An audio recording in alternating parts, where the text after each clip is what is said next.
Mensagem número 48, dinheiro e atitude, baseada na primeira epístola de Paulo a Timóteo, capítulo 6, versículo 10, onde ele diz: porque a paixão do dinheiro é a raiz de toda espécie de males, e nessa cobiça alguns se desviaram da fé e se traspassaram a si mesmos com muitas dores.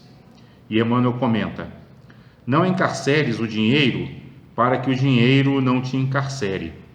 Bênção da vida que o Senhor permite circule na organização da comunidade, qual sangue no corpo, converte-se em perigoso tirano de quem o escraviza. Deforma por isso mesmo os corações que o segregam no vício, como se faz verdugo implacável do avarento que o trancafia nos cofres da usura. Algemado à inteligência perversa, transforma-se em arma destruidora e, extorquindo as lágrimas de viúvas e órfãos, vinga-se daqueles que o recolhem, instilando-lhes enfermidades e cegueira de espírito. Libertado, porém, no campo do progresso e da bondade, converte-se em oculto libertador daqueles que o libertam. É por essa razão que se faz alegria na colher de leite a criança desamparada, ou no leito simples que agasalha o doente sem teto, voltando em forma de paz àqueles que o distribuem. Orientado na direção dos que sofrem, é prece de gratidão em louvor dos braços que o movimentam, e conduzido aos círculos de aflição, é cântico inarticulado de amor para as almas que o semeiam na gleba castigada do sofrimento. Não é a moeda que envilece o homem, e sim o homem que a envilece, no desvario das paixões que o degradam. Deixa, pois, que o dinheiro de passagem por tuas mãos se faça bênção de trabalho e educação, caridade e socorro, a afeição do ar que respiras, sem furtá-lo aos pulmões dos outros, e perceberás que o dinheiro, na origem, é propriedade simples de Deus. Então, essa mensagem é interessante que a gente faça um paralelo com o capítulo que a gente está estudando do Evangelho segundo o Espiritismo, que é: não se pode servir a Deus e ao dinheiro, ou seja, não se pode servir a Deus e a Mamon, né? Mamon é o símbolo do dinheiro. Então, o que Emmanuel está dizendo aqui, e o título da mensagem é Dinheiro e Atitude, em resumo, o que Emmanuel está dizendo é assim: é que o dinheiro em si, ele nem é bom, nem é ruim, mas o que vai ser bom ou ruim é a atitude que nós tivermos em relação a ele, ou seja, a maneira como nós vamos nos relacionar com o dinheiro. E aqui dinheiro a gente pode expandir o conceito para todos os bens materiais com os quais a gente lida, inclusive o nosso próprio corpo, né? Tudo que nós recebemos nessa vida, em termos de propriedade, e até a nossa própria vida encarnada, é um empréstimo que Deus nos faz com o objetivo de que a gente o utilize para o nosso aprimoramento espiritual. Então, dentro dessa perspectiva que nós estamos estudando no Evangelho segundo o Espiritismo, não se pode servir a Deus e a Mamon, servir a Deus significaria utilizar todas as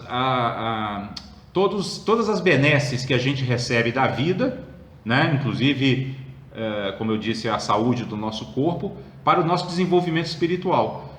E servir a Mamon, ou servir a matéria, significa usar todos esses recursos que nós recebemos para a satisfação dos nossos próprios desejos e das nossas próprias paixões. Ou em última instância, servir a Mamon seria agravar ainda mais e aprofundar ainda mais as raízes do egoísmo que habita em nós e cujo objetivo da vida é justamente arrancar essas raízes de dentro dos nossos corações.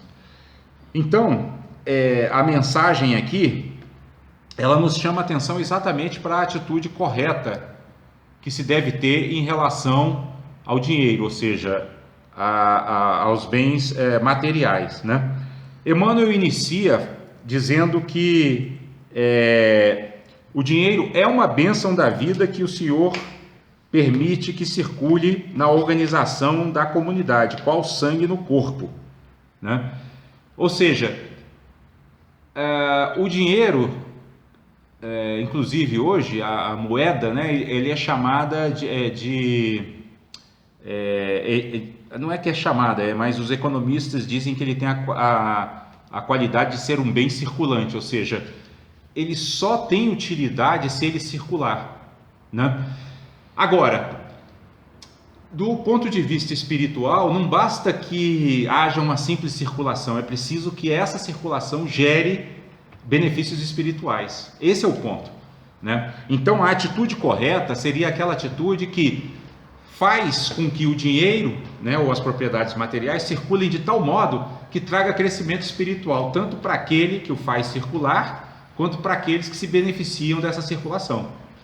Então, nós até já tivemos oportunidade aqui, no estudo desse capítulo 16 do Evangelho, quando nós estudamos o tópico desigualdade das riquezas, né, de ver que o problema não é se alguns têm mais e outros têm menos, né, mas o problema é quando